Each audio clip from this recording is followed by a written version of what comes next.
Jangan tanya sekali kalau motif itu biar nanti oleh penyidik. Ya. Biar penyidik nanti yang mengkonstruksi bagaimana. Mungkin itu belum diumumkan, kan gitu. Mungkin itu ada kata mungkin. Mungkin itu belum diumumkan karena hal-hal yang hanya boleh didengar oleh orang dewasa. Gitu. Saya kira saya tidak bicara menjijikkan di sudut itu, di ketempatan lain. Gitu. Jadi begini, saya sudah jelaskan pertanyaan itu kepada Kompas TV, Budiman. Iyalah, masa saya suruh menjelaskan begitu? Itu orang dewasa katanya itu pelecehan. Pelecehan itu kan ada prosesnya. Maaf saya bilang, apakah buka baju, apakah menunjukkan barang tertentu, atau bagaimana pelecehannya? Itu mungkin hanya boleh didengar oleh orang dewasa. Lalu laporan kedua perkosaan. Gitu kan? Lalu gimana memperkosanya? Masa saya suruh menjelaskan? Tanya ke polisi dong. Dan itu nanti pasti dibuka oleh polisi, saya bilang. Saya sudah koordinasi, dibuka aja, saya bilang. Jangan ada yang ditutupi, gitu. Jadi penjelasannya itu aja. Saya enggak tahu menjijikan itu apa, gitu ya. Itu soal yang berbeda. Nah, izin pimpinan, Pak Mahfud. Ya. Tugas Kompolnas itu apa? Diperjelas, Pak. Tugas Kompolnas itu apa sih sebenarnya? Tugas sangat ya. Saya ini Menko Polhukam. Ya. Ex officio Ketua Kompolnas. Kompolnas itu ikut mengawasi, memberi rekomendasi tapi saya Menko Polhukam yang harus menerjemahkan setiap yang dikatakan presiden kepada publik. Misalnya gini, kalau sudah presiden bicara ke publik, menteri itu enggak usah tanya lagi. Dan yang saya tanya bukan Menko-nya, Pak. Tugas Kompolnasnya. Seandainya ini kan ex officio, tapi Kompolnas itu pengawas eksternal. Ya. Pengawas eksternal Polri. Eksternal atau internal? Pengawas eksternal Polri. Jadi dia mitra. Ya. Saya waktu ketemu pertama sebagai Kompolnas, saya bilang Kapolri saya tidak akan menjadi seperti Kompolnas dulu, seperti musuh. Kita kerjasama aja. Kalau kita punya masukan kita sampaikan. Kalau Bapak ada keluhan apa pertanyaan Kompolnas sampaikan. Itu sejak awal Kapolri dilantik saya bilang begitu. Ketemu dengan Kompolnas. Oleh sebab itu kita menempatkan diri sebagai mitra. Itu aja. Pak, kalau posisi sebagai mitra, ya, apa bedanya dengan DPR? Sama saja. Sama saja dengan LSM, dengan media kan juga sama aja, boleh bicara apa saja. Tidak mampu melakukan atau tidak punya perangkat untuk melakukan penyidikan. Dalam hal ini maka Bapak berdiskusi dengan Komnas HAM, saya paham. Tangan Komnas HAM harapannya bisa menginformasikan sesuatu kepada Kompolnas. Saya paham. Iya. Persoalannya adalah pada saat salah seorang anggota Kompolnas cuma jadi PR saja atas keterangan Polres Jakarta Selatan, ternyata itu salah.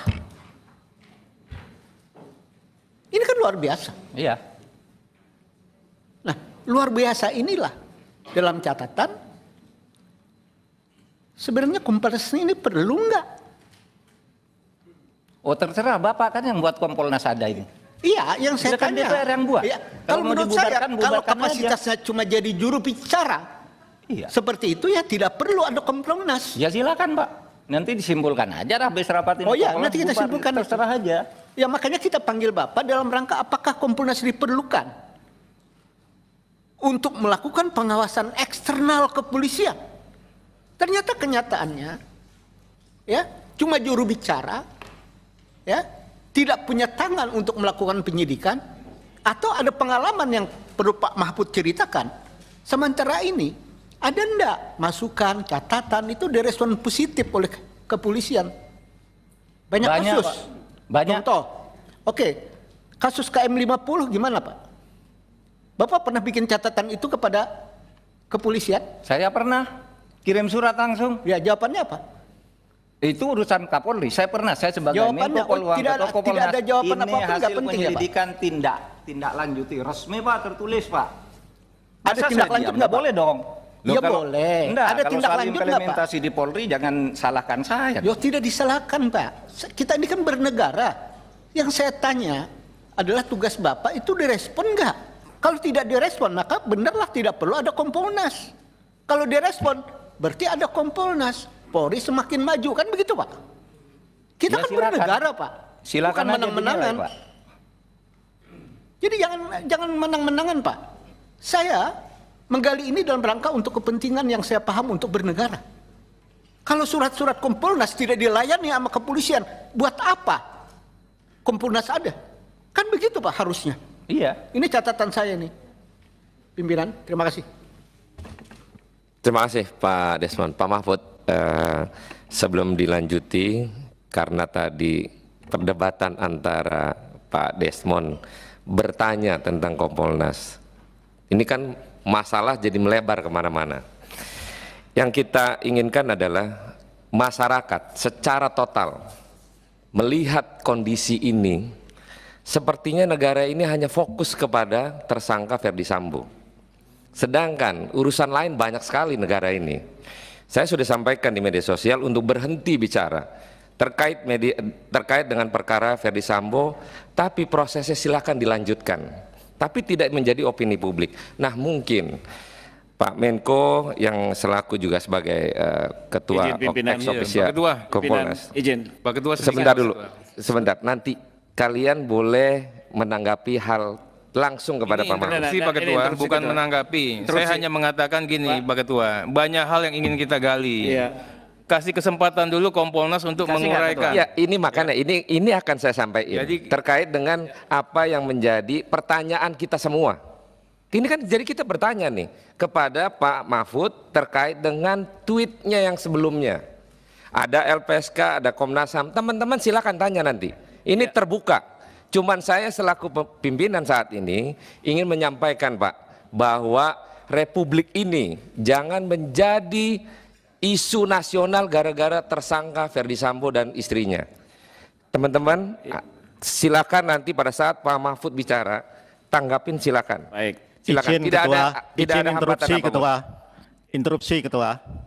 Ketua, saya mengusulkan agar rapat ini bisa lebih terarah, konstruktif. Saya kira kita berikan sebagaimana biasa kesempatan kepada para mitra kita untuk masing-masing apakah 10-15 menit menyampaikan ke hadapan rapat Komisi 3 ini apa yang akan disampaikan oleh kelembagaannya masing-masing. Setelah itu baru kita lakukan pendalaman. Oke. Karena ini akan lebih baik saya kira terstruktur rapat kita. Terima kasih. Terima kasih Pak Arsul. Ya Bapak, terima kasih. Jadi memang sama. Mungkin saya sudah selesai karena saya akan mengantaikan pada lahirnya sebuah bayi tersangka yang kemudian lahir secara operasi sesar. Saya katakan karena mulai belok sini akhirnya ngaku sendiri. Saat itu saya sudah nyatakan selesai tugas kami dan saya mengikuti pendapat Pak Sahroni ya yang mengatakan kita berhenti. Rasanya saya sesudah peristiwa itu tidak pernah ngomong lagi. Karena saya ikut Bapak, waktu kita ketemu di DPR, udah Pak hentikan gitu kan waktu sidang itu. Saya sejak itu tidak ngomong lagi, waktu sidang paripurna itu. Ini yang muncul setiap hari ini kan lama digunting ini, diganti judul, gunting ini. Seperti yang Pak Beni Mamuto, di setel terus omongannya seakan-akan baru ngomong tadi malam, padahal itu yang dulu digunting-gunting. Nah itulah media sekarang. Kalau saya memang udah berhenti dan baru sekarang ngomong lagi karena diundang Bapak ke sini. Kan gitu. Makasih Pak. Oke, terima kasih. Sekarang para anggota monggo didalamin sesuai dengan undangan, sesuai dengan kalau undangan fraksi nanti urutannya repot. Silakan bertanya. Ya, yang pertama Pak Habib. Karena Pak Mahfud akan meninggalkan ruangan ini 12.30. Demikian, terima kasih. Monggo Pak. Terima kasih pimpinan dan anggota Komisi 3, rekan-rekan sekalian, Pak Menko Polhukam, ex officio Ketua Kompolnas dan jajaran, rekan-rekan Komnas HAM, LPSK beserta jajaran. Assalamualaikum warahmatullahi wabarakatuh. Ya Pak Ketua Kompolnas, sebetulnya memang tadi sudah disampaikan oleh Pak pimpinan sidang terkait pernyataan Bapak selaku Ketua Kompolnas. Memang kita mendapat banyak info Pak. Misalnya ketika Bapak menginformasikan akan ada tersangka baru sekian, itu Pak Ketua Kompolnas yang mendapat yang pertama. Lalu terkait motif, ya, saya pikir tiap hari kita juga mendengar motif tindak pidana. Ini ada nih, pembunuhan waria di Sulawesi, motifnya ini, pembunuhan istri di Sumatera, motifnya ini. Pak Ketua Kompolnas, saya nggak mengerti apakah karena kedudukannya bisa mendapatkan informasi tentang penyidikan lebih dahulu, mengatakan telah mendapat bocoran soal motif. Tentu kita nggak ingin detail-detail, Pak. Tapi motif ini pertanyaan, Pak. Ini yang membuat orang spekulasi semua. Ribut se-Indonesia ini karena motif, Pak. Motif inilah yang dia bilang sempat tembak-menembak atau ditembak, pelecehan atau apa segala macam. Nah, saya pikir, Pak, ya tanggung, Pak. Dibuka saja. Kalau memang Pak Ketua Kompolnas mendapatkan info ya soal motif, mendapat bocoran tersebut. Jadi jangan justru ditambah bumbu. Ini konsumsi orang dewasa dan lain sebagainya, bikin orang curious, Pak. Padahal nggak terjawab sampai sekarang. Tentu saya ini akan menanyakan ke Pak Kapolri nanti di hari Rabu, Pak Ketua Kompolnas. Nah, lalu Pak Ketua Kompolnas, masih terkait masalah ini, saya juga mendapatkan informasi di media Pak Ketua Kompolnas mengatakan soal kerajaan Sambo. Dikatakan sangat berkuasa seperti Mabes dalam Mabes. Saya juga minta mohon didetailkan, Pak, di luar konteks peristiwa pidana ini, ya, di luar konteks obstruction of justice yang sudah menjadi perkara, seperti apa kelompok itu? Bagaimana kekuasaannya? Sewenang-wenangkah memindah orang, memecat orang, atau intervensi perkara? Nah, itu minta tolong didetailkan. Dan apakah sebelum masalah pembunuhan ini mencuat, Kompolnas sudah ada informasi soal itu? Dan apa yang dilakukan Kompolnas selaku pengawas eksternal? Mungkin itu. Terima kasih. Pak Mahfud, silakan jawab dulu, Pak Mahfud. Terima kasih Pak Habibur Rahman. Soal motif itu saya tidak pernah bilang saya mendapat bocoran. Itu memang media massa kan begitu judulnya. Mahfud MD dapat bocoran, Syahroni dapat bocoran. Tidak ada itu bocoran. Itu ngomong biasa di TV itu lalu dipetik. Ini bocorannya. Padahal tidak ada kata. Nah, yang saya bilang, Pak, soal motif saya tidak bisa menjelaskan. Kan di masyarakat sudah banyak. Ada, misalnya kalau pelecehan seksual. Menurut itu kan macam-macam. Ada yang sudah di koran ya.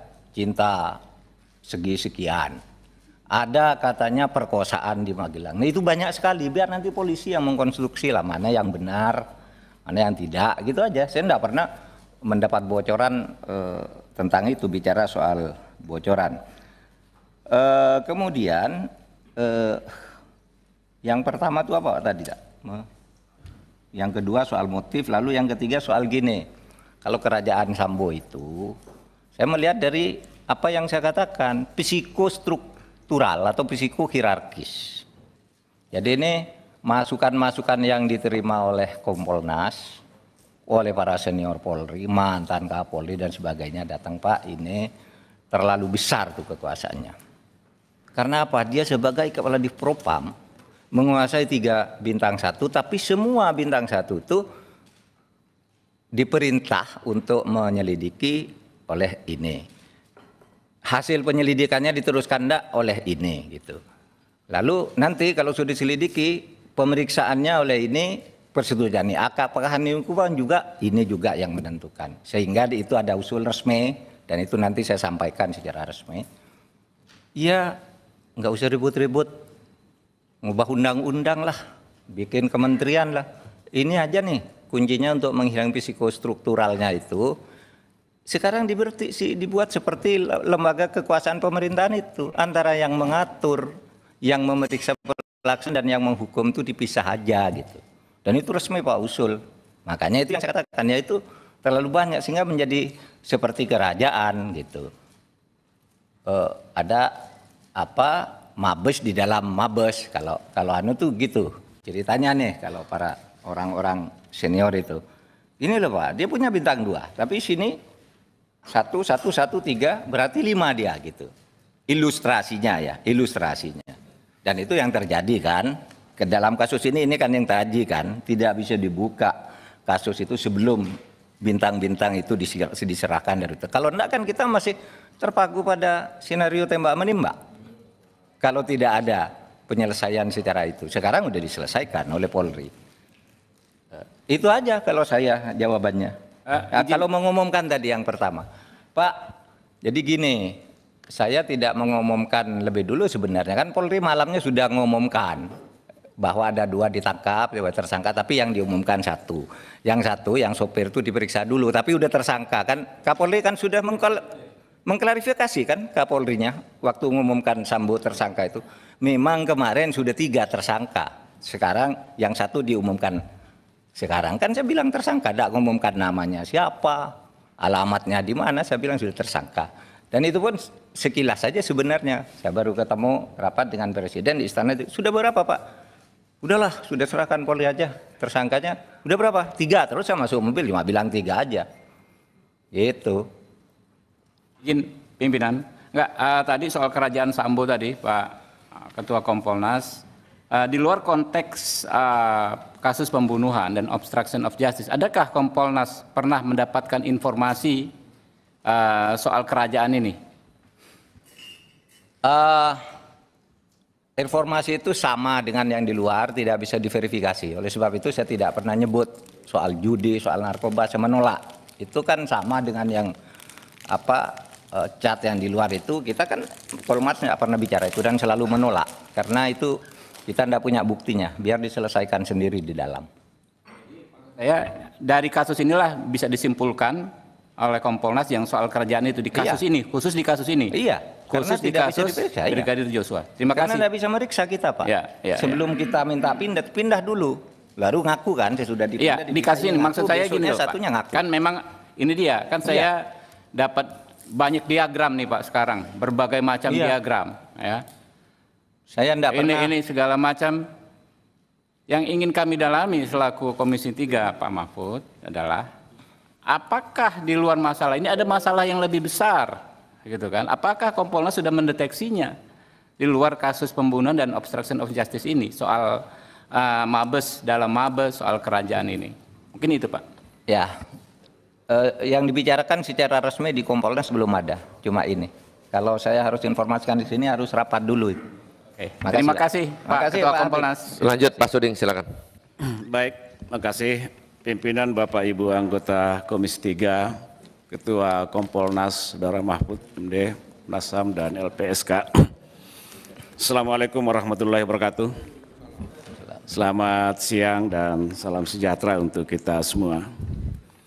Di awal tadi pimpinan menyampaikan bahwa memang sebulan terakhir ini kita tersita perhatian kita terhadap kasus kematian Brigadir Joshua di rumah dinas bekas mantan Kadif Propam. Dan isunya semakin liar. Tentunya bahwa apa yang disampaikan oleh Pak Mahfud MD tadi dengan beberapa komentar statement yang dikeluarkan sebelum Mabes Polri merilis tentang kejadian itu, baik menyangkut masalah tersangka maupun motif, tapi itu didahului dengan statementnya Pak Mahfud. Dan itu menambah kegaduhan sebenarnya, bukan kegaduhan, isu semakin liar. Sementara kita menginginkan bahwa proses ini betul-betul dilakukan oleh pihak Mabes Polri dengan dibentuknya tim, tim khusus tentunya, itu betul-betul bisa membongkar apa sesungguhnya yang terjadi di rumah Kadif Propam ini. Tapi terkadang Pak Mahfud mengeluarkan suatu statement mendahului proses penyidikan yang dilakukan oleh Mabes Polri, sehingga itu menambah isu di luar sebelum ada rilis yang disampaikan oleh Mabes, dan ini menambah kegaduhan Pak Mahfud. Nah, sementara kita sendiri tidak menginginkan hal itu terjadi, kan begitu. Oke lah, kita sepakat hal-hal yang disampaikan terbukti adanya, tapi itu kan mendahului proses dan itu saja bisa mempengaruhi Ya, kata Pak Mahfud tadi ada fisiko-hierarki. Dalam posisi Pak Mahfud sebagai Menko Polhukam, tentunya ketika mengeluarkan suatu statement, mengeluarkan suatu komentar dan sebagainya, itu bisa jadi patokan, bisa jadi rujukan. Ya kan begitu, Pak. Nah, kita sih berharap posisi Pak Mahfud sebagai ketua LPSK dalam konteks melakukan pengawasan Kompolnas. Maaf. Sebagai Kompolnas ex officio ya, ex officio sebagai Menko Polhukam, ya, tentunya memberikan rekomendasi. Kalau ada yang salah dalam proses penyidikan, itu disampaikan kepada pihak Mabes, kan begitu. Sebenarnya logikanya seperti itu, tidak diumbar ke publik menurut saya. Tidak diumbar ke publik sehingga itu memunculkan isu-isu semakin liar dan sebagainya. Bahkan ya dipelintir kiri kanan dan sebagainya, kan begitu Pak Mahfud. Ini pendapat saya Pak Mahfud ya. Nah, ini proses sementara berjalan. Tim juga sudah dibentuk oleh pihak Mabes Polri dan melibatkan pihak eksternal. Tentunya kita juga menghindari kegaduhan yang sangat menyita perhatian kita selama sebulan ini. Ya Pak Mahfud, tentunya bahwa kita mempercayai pihak Mabes Polri dalam melakukan membongkar ya apa yang terjadi Pemirsa, uang sebesar 200 juta rupiah milik Brigadir Yosua hilang setelah meninggal.